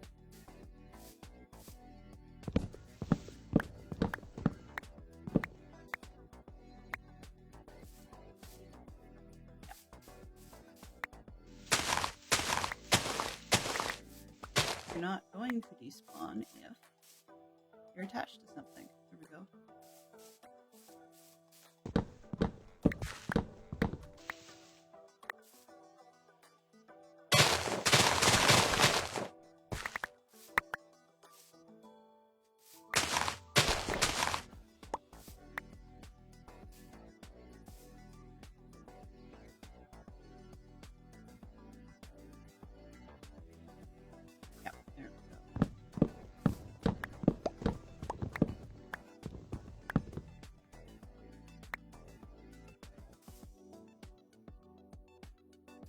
Too lost.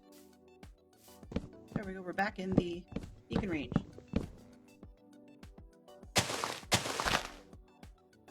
Ah!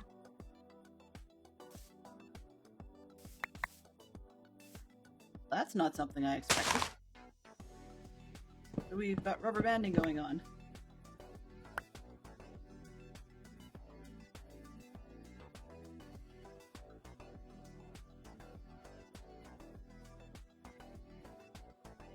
Come back, Poodle.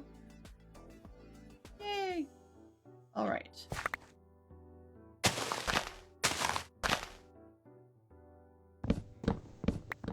So, I could go long on this one, but we'll see. We'll check at the top of the hour. This time back in the beacon range. And am I making a line? Not particularly, no. But that's okay.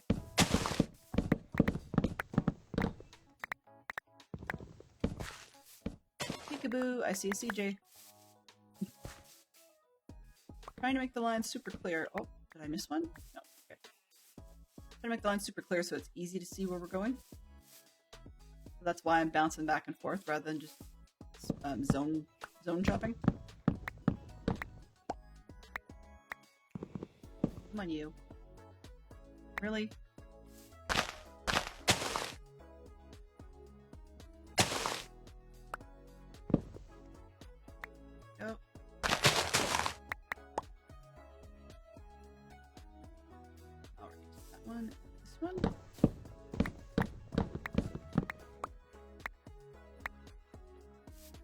So yeah, if anybody wants birch, they're welcome to birch.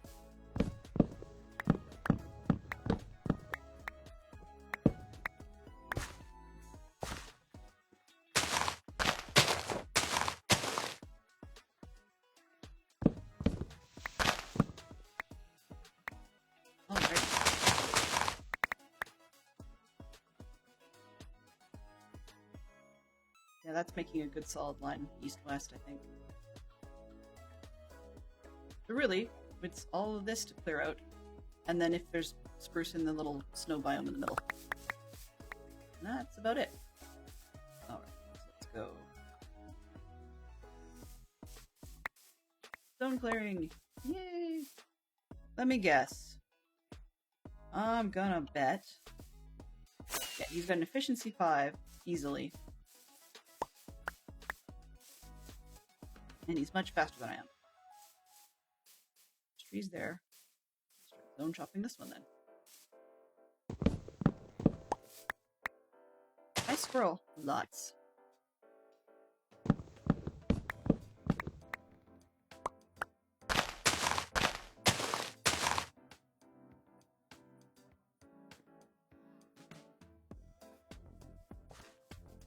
Yep, of course you have efficiency 5.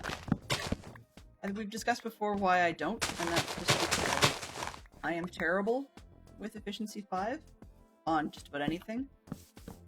Tree's not so bad. I mean, wood chopping's not too bad, but if I'm mining or if I'm digging with a shovel, I over-dig too easily. Worst experience I think I ever had in that respect was efficiency 5 with a beacon in a modded world, where I then had vein miner, and yeah, the vein went under my feet, and I was standing on gravel, not realizing it had gone under my feet, and down we go. So yeah, I just don't have the control for handling efficiency 5 well. Even beacons throw me sometimes.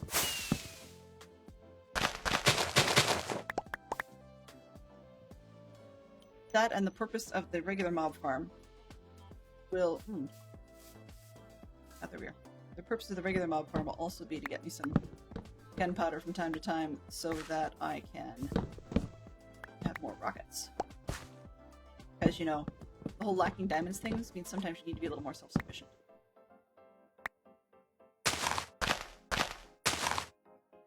Is it just me, or have they reduced the placing speed in the recent versions of Minecraft? I know I've asked this on other streams, but it sometimes really feels like they have. I mean, things for like pillaring up. It feels really pokey. Maybe there's just a key combination trick to it. As in terms of like manually jumping versus just simply holding down your jump key. Probably something like that, but who knows? Who knows?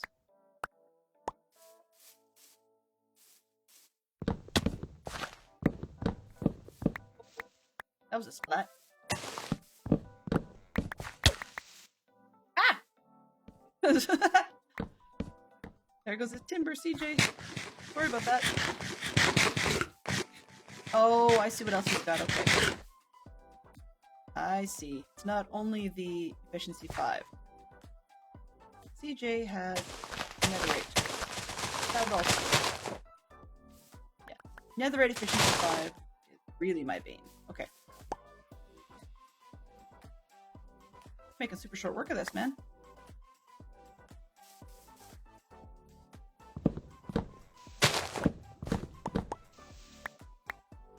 So I only have 2 more prep streams before the weekend, so I really need to decide what I'm going to do. And Fantastic Sherlock Fox and I'll probably shoot the breeze a little bit at lunch. Trying to figure out what's reasonable. Because, yeah. VOD scraping, video scraping to try and get dimensions of the previous church is doable. Just a pain in the butt.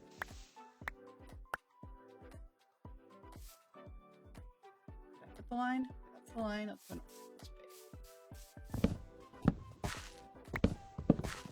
really bad any brains, I'd do this a little bit differently.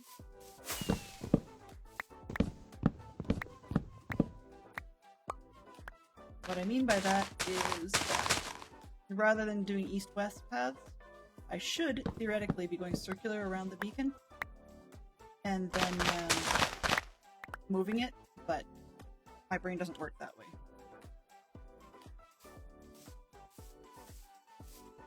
Excellent!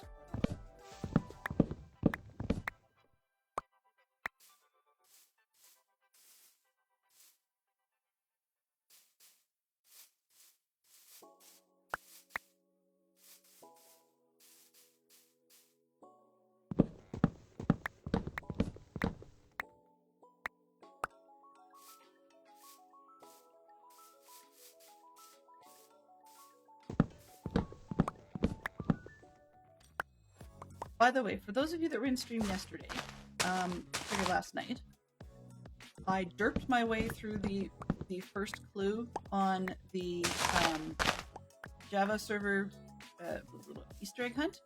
I really will be going back to that in this evening's stream. Oh. Wow.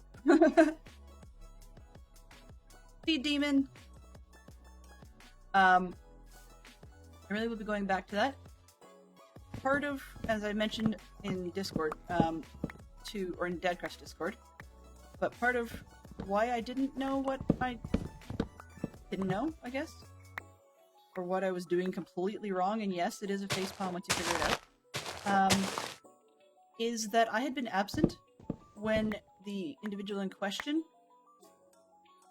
selected their base location, and so I did not know that individual was based in the biome they were. So I had been on a right track when I was checking out Joe's base, but not quite. The other thing was, once I figured it out, I now see why staring at the board in the rail station would have been completely useless. But yeah, that individual's been encouraged far too much to get a portal that would allow them to be a part of the rail station, and I don't think they're resisting. They're just got other plans, right?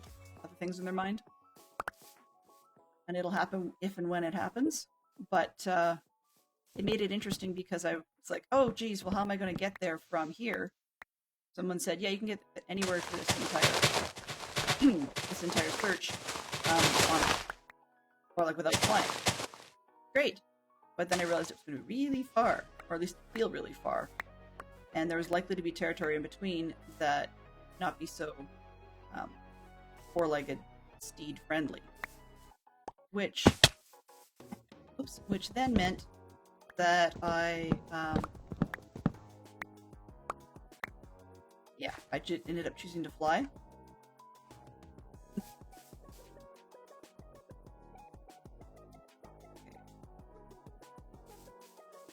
Looking around going, what is this? Wow. Okay. Then ended up choosing to fly and confirmed it, so you guys will see this evening where it is. But yeah, at the time, I actually was not around to know that. It's just weird. It's like every time that person logged on, I was elsewhere. Like at camp or whatever. Or in a scout meeting or something. And so I did not actually even know the pieces I needed to know to be able to figure that one out.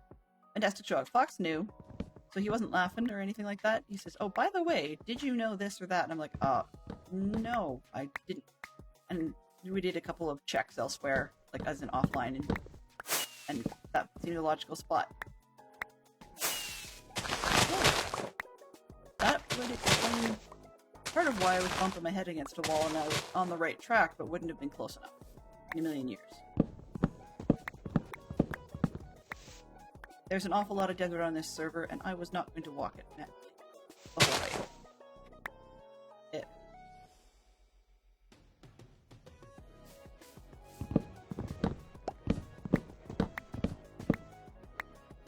So, yeah.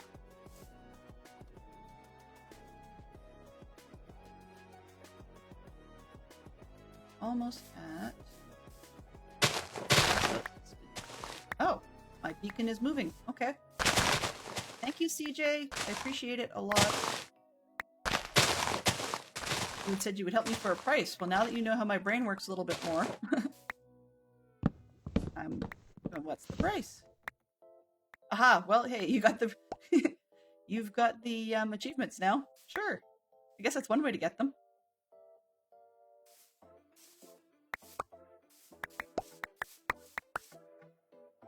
Thank you very much. Sorry you spent the money on that, or the iron on that. Feel free to grab a whole stack from the farm. There is one. Or from the boxes nearby.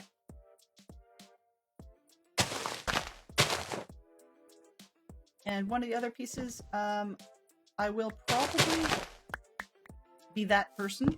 I'm going to ask politely from Poodle Pilot. Oh boy. Poodle Pirate.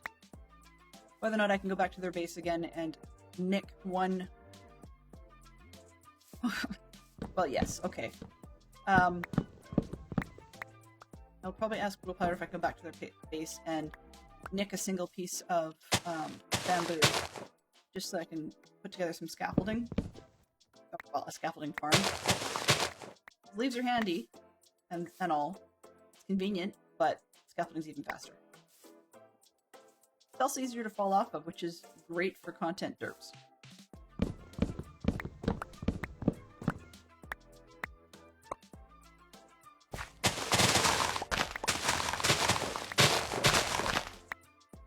One of the conversations I think that had been had earlier was related to, oh jeez. You keep scaring me. It's not on, whoa, it's not on purpose. But I'm not expecting a CJ to fall from the sky on my head. Oh, thank you, sir.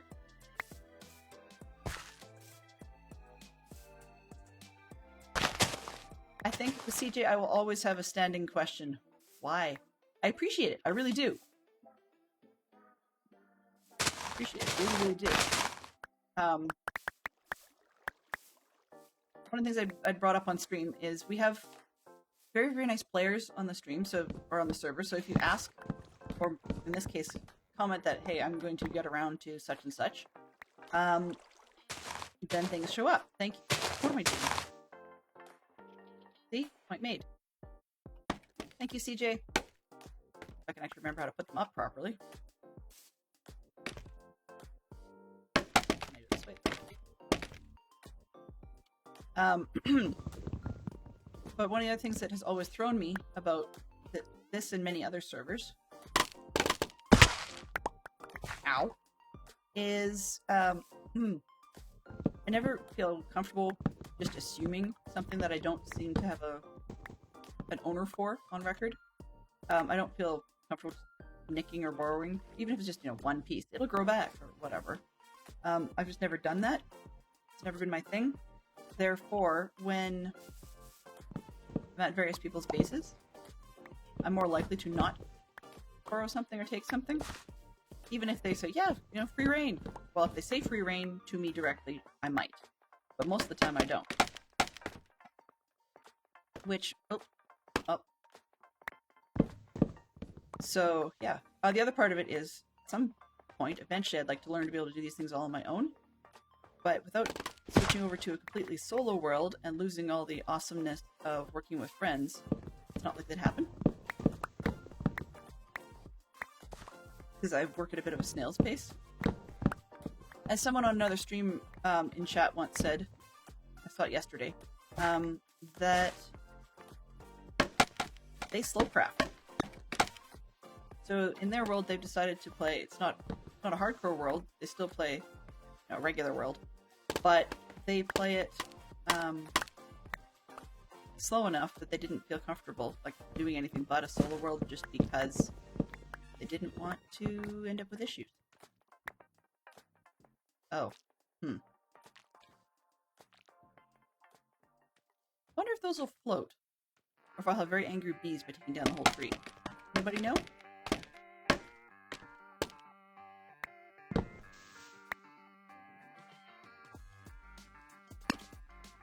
Down. Ow! I have to keep remembering that Java does that, is that you can get hurt. Oh, that's an interesting batch of skellies. What the heck? She'll be fine? Excellent. Does it float on its own, Scrublord, or is it gonna fall? I wouldn't want to lose an opportunity there. But by the time I say that, next thing I know is going to be have been moved for me because I'm looking at the tree and there's this PJ in the tree. It floats. Nice!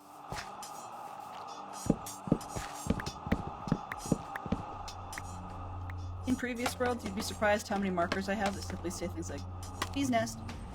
Because I say, I'm going to do this, and come back and get it, and something happens, and I either find bee's nest elsewhere, or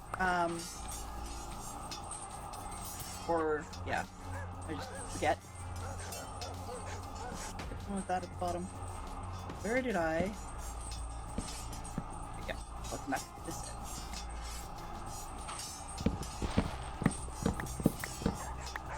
So it's 5 after 12, which is usually a good overlap period. Let's see what I've got for channels.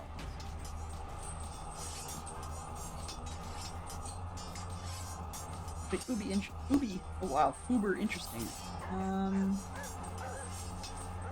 Wow, Zoe's not playing Minecraft. That's interesting. Ooh, it's Wednesday. It's Wednesday. Therefore, thank you ever so much, CJ. Thank you. 1B inside. Cool. So it is Wednesday, and if my fine friend who's sharing space with me has no objections, I think we should probably go and take ourselves over to Jade for a little bit.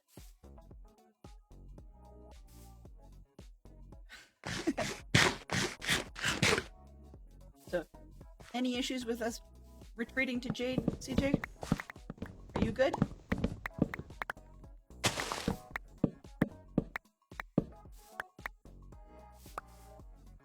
Hail Scrublord, the flip-flop for the win. Yes, definitely. So, we're good? Okay, we're good. So I think I'm just going to use outcropping.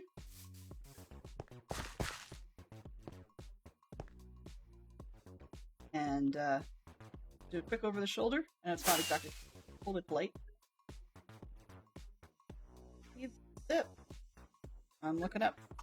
I'm looking for you. Where did you go? Just kidding.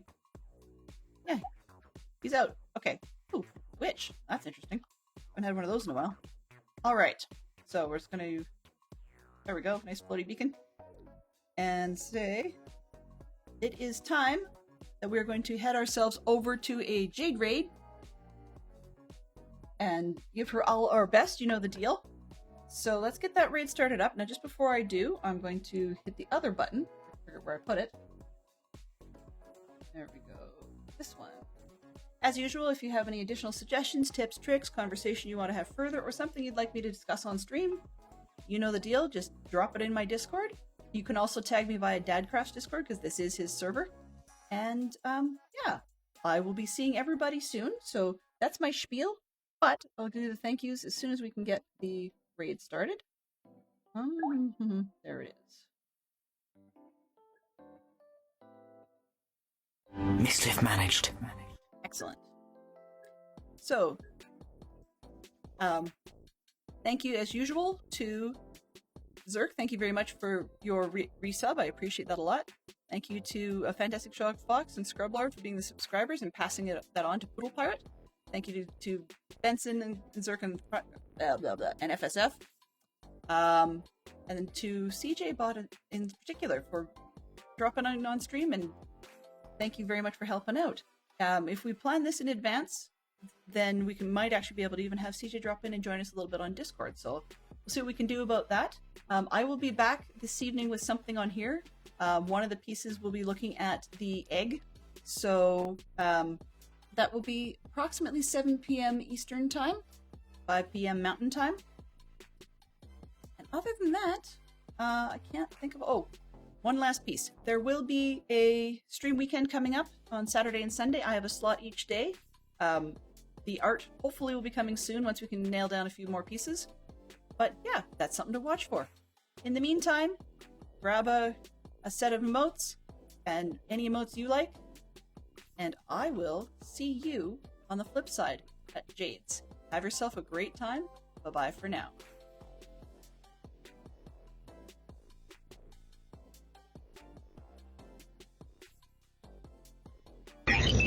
Transfer complete.